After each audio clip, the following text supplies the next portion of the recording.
नमस्कार दोस्तों, मैं हूं सुशांत और आज हम गोपालगंज शहर से लगभग 25 किलोमीटर दूरी पर एक बड़ा प्यारा सा गांव है और वहां मौजूद है। एक विशेष विषय पर बात करेंगे जो कि विषय है लेखन और सपनों के बिहार में आपका स्वागत है। और कहीं ना कहीं हम जब सपनों के बिहार की बात करते हैं तो बात आती है विभिन्न क्षेत्रों में वैसे लोग का जो कि कुछ उत्कृष्ट किए हैं, कुछ विशिष्ट किए हैं अलग अलग क्षेत्रों में। और इसी क्रम में हमको आज ये बताते हुए बहुत हर्ष हो रहा है कि आज हम जिनके साथ मिलने वाले हैं वो 2 किताब लिखे हैं। और मुख्य रूप से वो दोनों किताब बहुत अच्छा लगता है जब अपने ज़िला से या फिर अपने पड़ोसी ज़िला से कोई इतना बड़ा काम करता है। उसके लिए आपको बेस्ट सेलर दोनों बुक इनका रहा है, अमेजन पे बेस्ट सेलर रहा। और ये किताब परत और पुण्यपथ है जो कि बहुत कम समय में मतलब अपना क्वालिटी टाइम इन्होंने लगभग दोनों किताब के लिए 3-3 महीना दिया है। और उस पर एक बहुत अच्छा एक संजोग बना, वो एक मेहनत करके और उस पर लिखा है और वो बेस्ट सेलर बना। इसका कारण मुख्य रूप से यही है कि इनकी लेखनी कला आज से नहीं पिछले 7 साल से बहुत अच्छा चल रही है। वो सोशल मीडिया से शुरू हुई थी, हालांकि फेसबुक से इन्होंने अपना कार्य शुरू किया लिखने का, और वो बहुत अच्छा से चला क्योंकि आपको लोग क्यों पढ़ेंगे, आपके पोस्ट पर रीच क्यों जाएगा। और फेसबुक पर चाहे सोशल मीडिया पर या फिर ऐसे नॉर्मल पेपर पर या कहीं आर्टिकल कुछ लिखते हैं लोग तो उसका व्यू ज़्यादा और उसका रीच ज़्यादा क्यों जाएगा। उसका कारण बस यही है कि जो ये लिखते हैं वो उसमें क्वालिटी है, उसमें वैसी बातें जो आपको मतलब अपने से जोड़ देगी, वो आपको मतलब डायरेक्टली एकदम लगेगा कि मेरे ऊपर ही लिखा गया है। और मुख्य रूप से सर जो हैं वो मास्टर डिग्री किए हैं और यहाँ अपने गांव के ही बगल वाले गांव में वो शिक्षक हैं, प्राइमरी टीचर हैं। तो एक शिक्षक कैसे एक अच्छे लेखक बन गए और अपने लेखनी कला से कैसे अपने राष्ट्र को, अपने जिला को, अपने राज्य को एक नया पहचान दिया है। अपने यहाँ गोपालगंज से काफ़ी दूर हो जाता है, फिर भी हम अगर यहाँ आए हैं तो कुछ ना कुछ बहुत बड़ा क्वालिटी है, तब सपनों के बिहार में ये आ रहे हैं। तो बहुत बताते हुए हर्ष हो रहा है कि सबसे पहले हम स्वागत करेंगे सर्वेश तिवारी जी का अपने चैनल पर। नमस्कार सुशांत जी, बहुत बहुत धन्यवाद और आपके सारे दर्शकों को भी बहुत बहुत धन्यवाद। तो सर सबसे पहले बात आती है आपके लेखन की, और एक टीचर मतलब जो कि अच्छे से बच्चों को पढ़ा रहे थे, तो ये एक टीचर धीरे धीरे सोशल मीडिया से, क्योंकि सोशल मीडिया को अभी तो बहुत बिजनेस के तरह भी यूज किया जा रहा है, तो वहाँ पर मतलब वहाँ से लिखते लिखते आप फिर एक समय बाद अपना हार्ड कॉपी में किताब 2 लिख दी हैं। तो ये लेखनी कला कैसे कैसे करके आपका इम्प्रूव हुआ और यहाँ तक आप कैसे पहुँचे? सोशल मीडिया किसी एक चीज़ के लिए नहीं है जी, जितना मैं समझ पा रहा हूँ। और ख़ासकर फेसबुक की बात करें अगर जी, तो उसने बहुत सारे लेखकों और कवियों को मंच दिया, और जी, वैसे लड़कों को जिनके लिए शायद जगह नहीं थी साहित्य के जगत में, जगह बनाना बहुत कठिन था जिनके लिए, उनको सोशल मीडिया ने, फेसबुक ने एक मंच दिया, बहुत बड़ा मंच दिया जी। और अभी तो वो एक ऐसा मंच है जहाँ पहले से भी जो लोग स्थापित हैं वो भी आए हैं, और जी। उसके बिना तो किसी का काम ही नहीं चलने वाला है। तो अपनी शुरुआत भी वहीं की है और मैं तो बड़ी खुशी से कहता भी हूँ कि मैं फेसबुक से निकला हूँ, और ये मेरे लिए गर्व की बात है। और भी नए लोग जो फेसबुक से पे अभी जो नए लोग आए या हम लोगों के साथ जो 7-8 साल से 10 साल से जो लोग हैं, वो अच्छा जगह लोगों ने बनाया है हर क्षेत्र में, केवल साहित्य की ही बात नहीं करें, हर क्षेत्र में अच्छा जगह बनाया है। और ये सोशल मीडिया का एक शक्ति है और एक अच्छा मंच है। मुझे नहीं लगता कि वहाँ से होना या वहाँ से निकल के आना कोई अलग तरह की बात है। अब मुझे लगता है कि वही मुख्य रास्ता है निकल के आने के लिए। अभी बहुत लोग को सोशल मीडिया से ही कुछ बहुत सिलेक्टेड जगह से ही देख रहे हैं कि लोगों को तराशा जा रहा है। बहुत लोग सोशल मीडिया से कि नहीं बहुत वो बड़ा काम कर रहे हैं, बट लोगों को जानकारी नहीं है, तो एक तरह से उनका खोज हो जा रहा है सोशल मीडिया से। तो ये सर चूंकि हम लोग बिहार में हैं और सपनों का बिहार पे अभी चर्चा हो रही है, तो एक अक्सर हम लोग जब बाहर जाते हैं या फिर जगह जगह की जो खबरें आती हैं उसमें कहा जाता है कि एक भ्रम मतलब समाज में फैला हुआ है कि बिहार के लोग बाहर जाकर गंदगी फैला देते हैं, ज़्यादा टैलेंटेड नहीं होते हैं, बिहारी शब्द को नेगेटिव में देखा जाता है बिहार के बाहर, इंग्लिश इनका अच्छा नहीं होता है। तो इसके बारे में आपका क्या विचार है? आपने ठीक ही कहा कि भरम है, ये भरम ही है। जहाँ से मैं देख रहा हूँ बिहार किसी भी मामले में और कहीं से भी बहुत पीछे नहीं है जी। अगर जो जो सामान्यतः कहा जाता है ना बिहार के लिए कि बड़े गरीब लोग होते हैं, ये वस्तुतः भरम है, ये भरम ही है।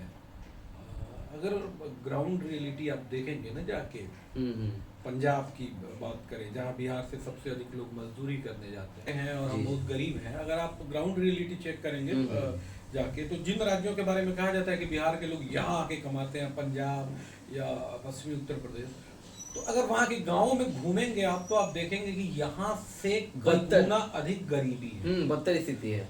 अगर आप उधर के, मैं किसी एक जगह का नाम नहीं लेना चाहता, वहाँ अगर गांव में 1000 बीघे जमीन है गांव की टोटल, तो कुल मिला के 5 लोगों की है, 200 बीघे, और बाकी का जो वर्ग है उसके पास घर बनाने की जमीन है। हाँ। लेकिन बिहार में ऐसा नहीं ना, है। बिहार में जमीन तो हर व्यक्ति के पास जीने लायक संसाधन उपलब्ध है। जरूर। अब आलोचना इसलिए हो जाती है कि हमारे यहाँ से पलायन बहुत ज्यादा होता है, हमारे लोग जो है वो अलग अलग जगहों पे जाके मजदूरी या नौकरी या जो भी है, लेकिन मैं इसको इस तरह से नहीं देखता कि ये हमारी गरीबी नहीं, ये हम चूंकि पैसा कमाना हमारा ध्येय हो गया है पिछले कुछ वर्षों से, और उसके लिए लोगों का क्या है कि हम कहीं से जाके पैसा लेके आएंगे, वो चाहे गल्फ में जाना पड़े या दिल्ली गुजरात पंजाब कहीं से जाके लाना पड़े।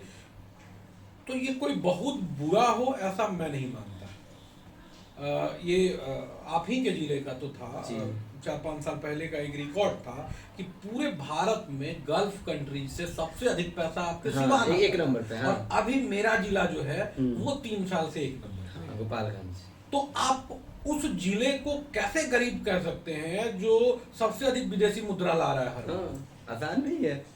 नहीं, आसान की बात ही नहीं, आप कह ही नहीं सकते। अगर आप कह रहे हैं तो आप गलत बोल रहे हैं। बिल्कुल। भारत को सबसे अधिक विदेशी मुद्रा हमारे लोग दे रहे हैं हर साल, वहां जाके वहां का पैसा लेके चले आ रहे हैं, ये काबिलियत है अपने आप में। तो इसको आप हेय दृष्टि से कैसे देखते हैं? नहीं। और आप मेरे गांव में आए हैं, जी। करवतई बाजार, गोपालगंज शहर से 25 किलोमीटर दूर मेरा गांव है। आपने देखा भी होगा कितने हम लोग सुदूर हैं, अंदर हैं, लेकिन पूरे गांव में आपको एक फूस की झोपड़ी नहीं दिखेगी। नहीं दिखा अभी तक, मैं रास्ते पर तो नहीं दिखा हमको। आप कैसे कह सकते हैं इस गांव को गरीब, जिस पूरे गांव में एक भी फूस की झोपड़ी नहीं है? सही बात है। मेरे गांव में एक भी परिवार ऐसा नहीं है, वो किसी भी वर्ग का हो, वो मेरा घर हो या गांव के अंतिम व्यक्ति का घर हो जी, एक भी ऐसा घर आपको नहीं मिलेगा जिसके घर में 6 महीने खाने भर का अनाज न हो।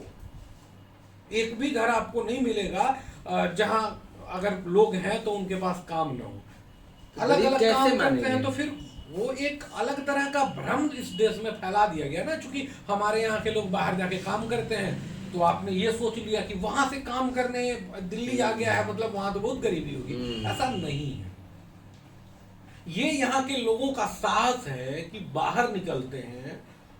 पहले मैं देखता था, आज से 8-10 साल पहले तक, जब ये बिजली वाली ट्रेनें नहीं आई थी तो लोग पंजाब ट्रेन की छतों पे बैठ के चले जाते थे। जनसेवा एक्सप्रेस, जननायक अक्सर फोटो वायरल होता था कि ट्रेन की छतों पे बैठ के चले जाते थे। ये अगर आप कोई एक करुणा दिखाने वाला कवि कोई कविताएं गढ़े तो कहेगा कि ओहो कितनी गरीबी है, वहाँ के लोग ट्रेन की छतों पे बैठते हैं, टिकट का पैसा नहीं है, बहुत तरह के लोग बात करते हैं। ऐसा है नहीं। वो उनका साहस है और उनके मन में बसा हुआ कि पैसा लाना है, चाहे लगन है, वो मतलब काम करने जाने का लगन है। और आप ये देख रहे हैं कि वो आदमी पंजाब गया है, पर आप ये नहीं देख रहे हैं कि वो 2-3 लाख रुपया हर साल ला देता है हाँ। और हर साल 2 कमरे बनवा लेता है अपने बिल्कुल गाँव। बिल्कुल बिल्कुल।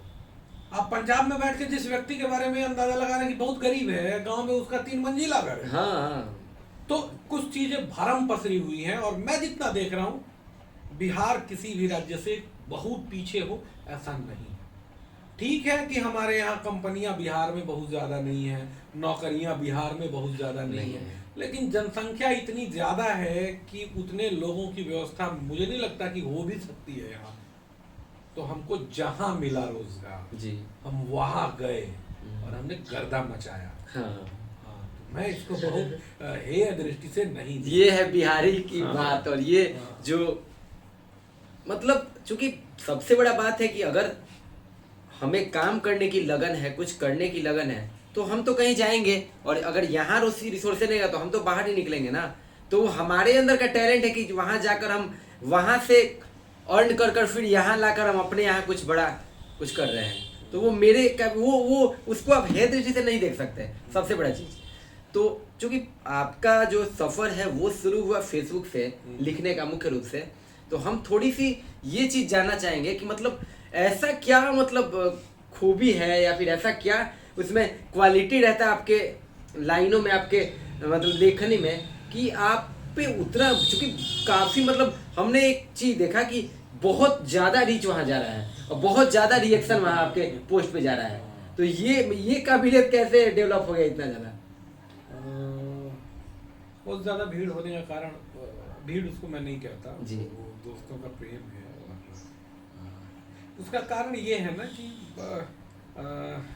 मैं शायद वो लिखता हूँ जो लोगों ने देखा है, जो लोगों ने महसूस किया है, अपने आप से कनेक्ट कर लेते हैं लोग। कर लेते हैं लोग। जैसे बहुत लोग ऐसे हैं जो दिल्ली में बैठे हैं और 10वीं मंजिल पे कहीं उनका एक फ्लैट है, कमरे में एसी लगा हुआ है, और 10वीं मंजिल के फ्लैट में एसी में बैठ के वो लिखते हैं कि बिहार के गांव में बहुत गर्मी पसरी है।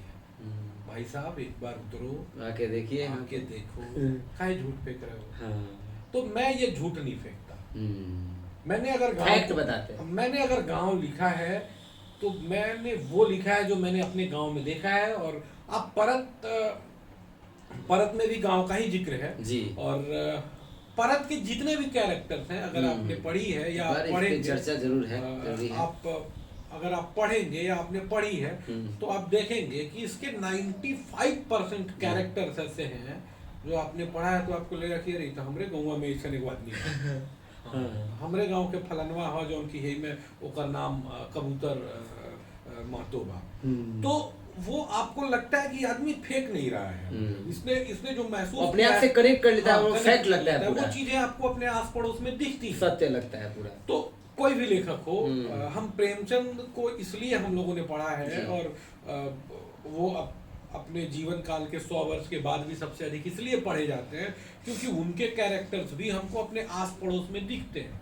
उनके उपन्यासों में जो घटनाएं घटी हैं वो आज भी हम लोगों के आसपास में घट जाती हैं। और उसका कारण ये था कि प्रेमचंद भी घूमे थे, प्रेमचंद भी गांव में रहे, प्रेमचंद भी अगर बनारस के किसी एक कोने में एक रूम लेके और वहीं कमरे के अंदर बैठ के लिख रहे होते तो शायद नहीं पढ़ेगा। हाँ, वो उतरे मार्केट में देखे कि वास्तव में स्थिति है क्या। हाँ, और इसलिए हम उनको पढ़ रहे हैं। तो जब हम लोगों से मिलते हैं, जब हम लोक में घूमते हैं, गाँव में घूमते हैं और वहाँ से देख के अगर कुछ हम लिख रहे हैं ना तो वो लंबे दिनों तक चलती है चीज़ और लोगों को पसंद भी आती है, दिल को छू जाती है। हाँ, तो अगर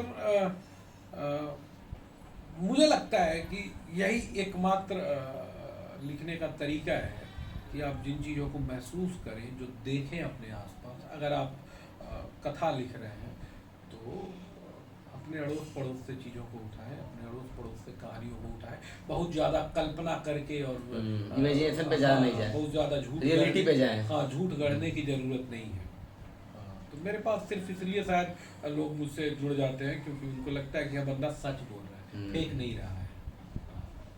मतलब एक्चुअल जो घटनाएं हैं उससे पूरी तरह से मतलब प्रेरित होकर इन्होंने लिखना शुरू किया है और लगातार लिखते आ रहे हैं, तभी कहीं ना कहीं वहाँ रीच ज़्यादा है, वहाँ रिएक्शन ज़्यादा है, वहाँ व्यूज ज़्यादा है। तो ये एक अंतिम प्रश्न हम चाहेंगे आपसे कि जो कि बहुत सारे लोग को हमने अक्सर देखा है कि सोशल मीडिया पे ज़्यादा नहीं 10 लाइन ही 12 लाइन ही या फिर 20 लाइन ही शुरू में 4 लाइन से ही शुरू किए और वो लोग कुछ ना कुछ लिख रहे हैं और ग्रामेटिकल वो लोग पूरा सही है। तो जो नए लिखने वाले जो नए मतलब लेखक हैं उनको कह सकते हैं कि इनिशियल बिगनिंग एकदम लेवल पे हैं, तो उनके लिए पूरे दुनिया के लिए हमारे चैनल के से क्या मैसेज होगा? हाँ अच्छा, मैं भी नया ही हूँ, जी जी, कोई बहुत पुरानी चीज़ नहीं है। हाँ हाँ, लेकिन ये जरूर कहेंगे ना कि यदि आप यूं ही लिख रहे हैं बस जी जी, फेसबुक पे उपस्थिति या सोशल मीडिया में उपस्थिति बनाने के लिए लिख रहे हैं, तो फिर आप स्वतंत्र हैं, आप कुछ भी लिख सकते हैं। पर अगर आप चाहते हैं लेखक होना, तो एक जिम्मेवारी है, और अगर वो चाहते हैं तो फिर वो एक अच्छा मंच है, वो आपका रास्ता बनाएगा। अब फेसबुक कोई छोटी चीज़ नहीं रह गई, सोशल मीडिया कोई छोटा चीज़ नहीं है, तो आप वहाँ से भी रास्ता बना सकते हैं। बस ये रहे कि अपनी आसपास घट रही सच्ची घटनाओं की बात करें। लेखक होना अपने आप में एक जिम्मेवारी है जी। हम अपने समय की पीड़ा को लिखें, हम अपने समय की जो बड़ी आवश्यकताएं हैं। मैं अगर अपनी दोनों किताबों की बात करूं तो परत लिखी गई थी ग्रामीण राजनीति को लेके और लफ्ज़े हाथ को लेके। अच्छा, और एक पुण्यतिथि पुण्यपथ, सॉरी, दूसरी किताब जो पुण्यपथ है जी, ये पाकिस्तानी हिंदुओं की दशा को लेके, वो अभी किस स्थिति में जी रहे। तो ये दोनों ऐसे विषय काफी बड़ा आपने उठाया। हाँ, ये दोनों विषय ऐसे थे जो जरूरत है जिन पे। हाँ, हाँ। और मेरा तीसरा उपन्यास सितंबर अक्टूबर तक आएगा, मैं अभी उसके विषय पे बात नहीं करूँगा, पर वो भी एक ऐसा विषय है जिस पे बात नहीं हो रही है पर होनी चाहिए। तो आप उन विषयों पे बात करें जिस पे बोलना जरूरी लगता है। बहुत कम लोग बोलने की साहस रखते हैं। हाँ, तो अगर आप आवश्यक विषयों पे बात करेंगे तो आपकी बात सुनी जाएगी और लोग आपको पढ़ेंगे। पाठकों की कमी आज भी नहीं है। जो पिछली पीढ़ी के लेखक रोते रहते हैं हमेशा कि हमें कोई नहीं पढ़ता, मुझे ऐसा नहीं लगता। पाठकों की कमी नहीं है, पाठक खूब हैं और खूब किताबें पढ़ी जा रही हैं अगर आप आम जनता से जुड़े मुद्दों पर बात करेंगे। और अगर आप आम जनता से जुड़े मुद्दे पर बात नहीं करते हैं, आप लगातार रसिया के मुद्दे पर भारत में आंदोलन कर रहे हैं, आप बांग्लादेश में या बर्मा में कुछ होता है और आप भारत में उपद्रव करते हैं और फिर चाहते हैं कि उस पर डिबेट हो, तो इस तरह की बकवास चीज़ों पे बात करेंगे तो आपको कोई नहीं सुनेगा। पर अगर आप जनता के मुद्दे पर, अपने लोगों के मुद्दे पर, देश के मुद्दे पे बात करेंगे, लोग आपकी सुनेंगे और भरपूर सुनेंगे, भरपूर लोग पढ़ते हैं। बहुत बढ़िया, बहुत अच्छा। और कहीं ना कहीं ओवरऑल मैसेज यही है कि आप जहाँ से जन्म लिए हैं तो पहले अपने गांव, अगर गांव के आप हैं तो पहले गांव से शुरू करिए। वहाँ की जो समस्याएं हैं जिस पर लोग बात नहीं करें, वहाँ से धीरे धीरे कुछ लिखना शुरू करिए। फिर जिले स्तर पर जाइए, फिर राज्य स्तर पर क्या चैलेंजेस है उस पर जाइए, फिर देश स्तर पर क्या क्या विषय हैं जिन पर की बात बहुत कम हो रही है और बात करना जरूरी है। तो ऐसे ऐसे करके जब हम समस्याओं को देखेंगे ना पूरे, तो एक समय बाद ऐसा आएगा कि आप विश्व स्तर के एक अच्छे लेखक बन जाएंगे और बिल्कुल लोग आपको पसंद करेंगे। आपका ये शिकायत नहीं चलेगा कि हमारे पोस्ट पर रीच नहीं जा रहा है, वो जरूर जाएगा। आप एक बार आवश्यक विषय पर तो जाइए, आप उस पर एक्चुअल जो समस्या है उस पर तो लिखिए। आप हिम्मत तो करिए, उतना जरूर लोग सुनेंगे आपकी। तो ये रहा सपनों का बिहार, और बहुत बहुत धन्यवाद सर आपका जो आपने कीमती समय दिया। और हमारे दर्शक जो भी सुन रहे हैं, इस वीडियो को देख रहे हैं, वो ऐसे ही आनंदित और ऐसे ही कुछ जो विशेष वर्ग है समाज में जो कुछ अच्छा कर रही है, और बहुत कम लोग निस्वार्थ भाव से इन लोगों के पास आते हैं। वो चाहे किसी उम्र के हों, किसी जाति धर्म से हम लोग बहुत ऊपर हैं, तो उन सब के पास जाना बहुत ज़रूरी है। और सपनों का बिहार और फ्लाइंग सुल्तान चैनल मुख्य रूप से उन्हीं लोग को सम्मान दे रहा है अपने चैनल से। तो बहुत बहुत धन्यवाद और आप बने रहिए हमारे साथ।